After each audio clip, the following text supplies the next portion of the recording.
কেন এত বছর পরেও পুরনো অপরাধ মাথা তুলে দাঁড়ায়? কিভাবে একজন মানুষ যিনি সমাজে অবদান রেখেছেন, ট্যাক্স দিয়েছেন, পরিবার পালন করেছেন, তারপরও কেন এই ডিপোর্টেশন? আজকে না, গতকাল না, সে 20 বছর আগে, যত আগেই হোক, আপনি একটা অপরাধ করেছিলেন, যেরকমই হোক, যে লেভেলেরই হোক। তো এরকমের কিছু মানুষের দেখবেন হঠাৎ করে দেখবেন একটা কাগজপত্রে এসে হাজির, এটার উপরে ডান দিকে লেখা নোটিস টু অ্যাপিয়ার। অপরাধ করে থাকেন, ক্রিমিনাল অফেন্স থাকে, তাহলে আপনার গ্রিন কার্ড থাকলেও আপনাকে এখান থেকে বের করে দেওয়া যায়। আপনি যতদিন ধরে এখানে থাকেন না কেন, তখন ওই স্টপ টাইম রুলটা কাজ করে, তখন টাইমটা স্টপ হয়ে গেল। এটা আমি কেন বলছি, এটা আসছি। অথবা আপনি ধরেন নোটিস টু অ্যাপিয়ার আপনার নামে ইস্যু হলো, তখন স্টপ টাইম রুলটা কাজ করে। এখানে ইমিগ্রেশন জাজের একটা ডিসক্রিশনারি পাওয়ার আছে। তো সেখানে আপনার ফ্যামিলির যে হার্ডশিপ, সেখানে আপনার যে কন্ট্রিবিউশন, এগুলো দেখা হবে। আরো ক্রাইম করেছেন কিনা সেগুলো দেখা হবে, আপনি রিহ্যাবিলিটেট করেছেন কিনা সেগুলো দেখা হবে। অনেক বছর যুক্তরাষ্ট্রে থাকার পরেও পুরনো অপরাধের কারণে এই ডিপোর্টেশন আইনগতভাবে কতটা ভিত্তি বা কতটা সম্ভব, এবং কেন এত বছর পরেও পুরনো অপরাধ মাথা তুলে দাঁড়ায়? কিভাবে একজন মানুষ যিনি সমাজে অবদান রেখেছেন, ট্যাক্স দিয়েছেন, পরিবার পালন করেছেন, তারপরও কেন এই ডিপোর্টেশন? আপনার কাছে বিস্তারিত জানতে চাই অ্যাটর্নি মীর এম মিজানুর রহমান। ধন্যবাদ আবারও। এবং সঞ্চালক মহোদয় যদি একটু অনুমতি দেন, আমি একটা কথা বলতে বাধ্য হচ্ছি এর আগে, যে আমি প্রচুর কেস করি, সেগুলা শুধু ইমিগ্রেশন না, অন্য ব্যাপারে। তো একটা ব্যাপার বলতে বাধ্য হচ্ছি, আমাদের কমিউনিটিতে আপনারা জানেন ফ্যামিলি কোর্ট বলে এখানে একটা ব্যাপার আছে। প্রতি যেমন কুইন্সে, কিংস কাউন্টিতে, ব্রুকলিনে, বিভিন্ন জায়গায় আছে। সেখানে আমার বেশ কিছু কেস আছে। এর মধ্যে একটা বড় সমস্যা হচ্ছে, কেসগুলা খুব দীর্ঘ সময় নেয় যখন আমি যাই। এটা একটা প্রধান কারণ হচ্ছে, একটা অন্যতম প্রধান কারণ হচ্ছে ওই আমাদেরকে ইন্টারপ্রেট অপেক্ষা করতে হয়। তো দেখা যায় যে দু একজনও আছেন, ওনারা বাংলাদেশের বাঙালি না। হ্যাঁ, তো এটার সাথে আমি একটু কালচারাল ব্যাপারটা নিয়ে আসতে চাচ্ছি। যাই হোক, যদি আমাদের মধ্যে কেউ ইন্টারেস্টেড থাকেন, যারা কোর্টে হেল্প করতে চান, তারা একটু কোর্টে একটু যোগাযোগ করে, যদি আমাদের কমিউনিটি থেকে প্রচুর মানুষ এরকম ইন্টারপ্রেটার হয়, তাহলে ওনাদেরও কিছুটা উপকার হবে, যারা বিচার প্রার্থী তাদেরও অনেক সুবিধা হবে। এই জিনিসটা আমি একটু বলে আমার ওই ব্যাপারে, আমাকে যে বিষয় বলতে বলা হলো সেই ব্যাপারে আমি যাচ্ছি। ব্যাপারটা হচ্ছে যে এই বিষয়টা যাদের জন্য প্রযোজ্য, সেটা হচ্ছে তাদের অলরেডি এখানে গ্রিন কার্ড আছে, তাদের জন্য এই কথাটা। দেখবেন 10 ইয়ার কার্ড বা ক্যান্সেলেশন অফ রিমুভাল নিয়ে অনেকে কথাবার্তা বলেন, যাদের এই ধরনের সিচুয়েশন হয়। সেটা হচ্ছে মেইনলি তারা বলেন যাদের গ্রিন কার্ড নেই, তারা কোর্ট প্রসিডিংসে যখন থাকেন, ওই ধরনের একটা ব্যাপার আছে, ওইটাতে আজকে আমরা যাব না। কিন্তু ধরেন আপনার গ্রিন কার্ড আছে বছরের পর বছর, সঞ্চালক মহোদয় যেটা বললেন 30 বছর, তাতেও কিছু যায় আসে না, কিন্তু আপনার গ্রিন কার্ড। আচ্ছা, তো আপনি এবং আজকে না, গতকাল না, সে 20 বছর আগে, যত আগেই হোক, আপনি একটা অপরাধ করেছিলেন, যেরকমই হোক, যে লেভেলেরই হোক। তো এরকমের কিছু মানুষের দেখবেন হঠাৎ করে দেখবেন একটা কাগজপত্রে এসে হাজির, এটার উপরে ডান দিকে লেখা নোটিস টু অ্যাপিয়ার।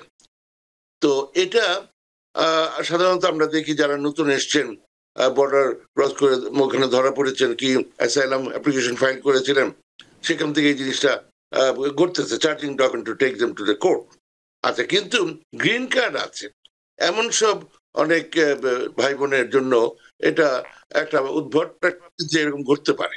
আচ্ছা, তো এখন কথা হচ্ছে ব্যাপারটা কি, যদি কেউ অপরাধ করে থাকেন, ক্রিমিনাল অফেন্স থাকে, তাহলে আপনার গ্রিন কার্ড থাকলেও আপনাকে এখান থেকে বের করে দেওয়া যায়। এটা ওনারাও জানেন, মানে আমি জাস্ট ব্যাকগ্রাউন্ডটা বলছি। তো তখন এই যে বের করে দিতে নিলে আপনার একটা উপায় আছে এখানে থাকার এবং গ্রিন কার্ডটা রেখে দেওয়ার, মানে নষ্ট না করার।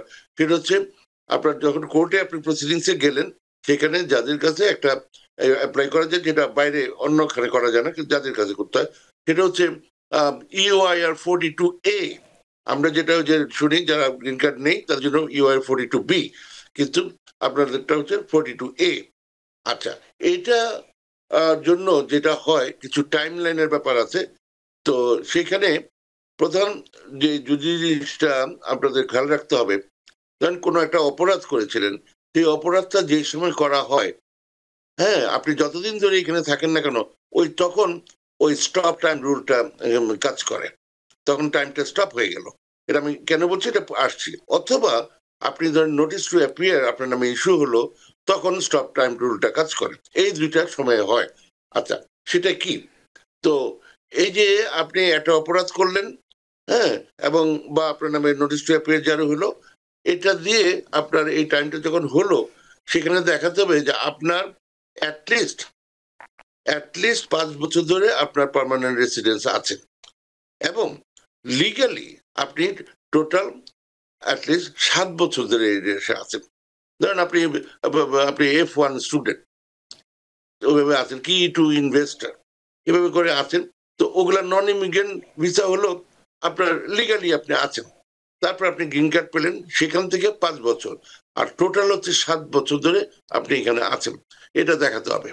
আচ্ছা, দ্বিতীয় কথা হচ্ছে যে ক্রাইমটার কথা বলা হচ্ছে, সেটার মধ্যে একটা কথা মনে রাখতে হবে, এটা যদি এগ্রাভেটেড ফেলনি হয় তাহলে কাজ হবে না, মানে আপনি রিলিফটা পাবেন না।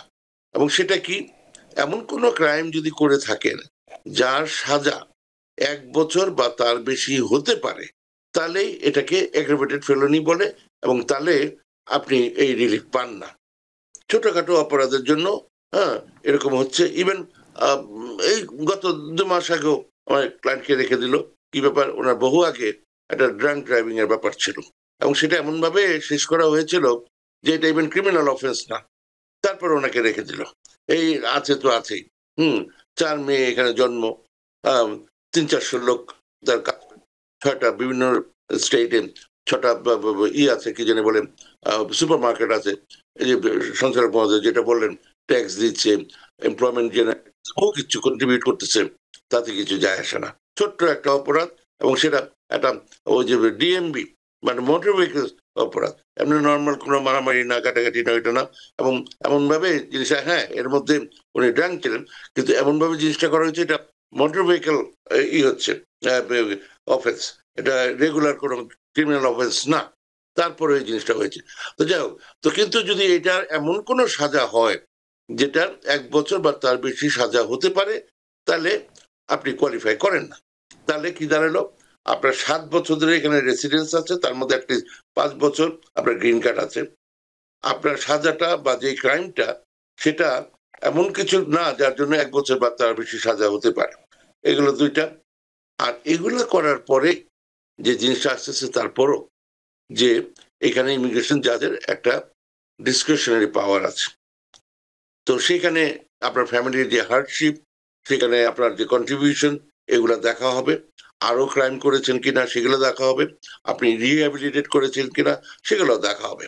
এইভাবে করে দেখে জিনিসটা আপনি যদি দেখাতে পারেন, তাহলে আপনার ওই যে প্রসিডিংসটাতে আপনাকে নিয়ে যাওয়া হলো, ডিপোর্টেশন প্রসিডিংস, রিমুভাল প্রসিডিংস এখন যেটাকে বলে, সেটা টার্মিনেটেড হয়ে যাবে, and you keep the green card. সুতরাং যতটুকু সম্ভব তাড়াতাড়ি 5 বছর হয়ে গেলে সিটিজেনশিপটা নিয়ে নেওয়া উচিত। এগুলো একটা।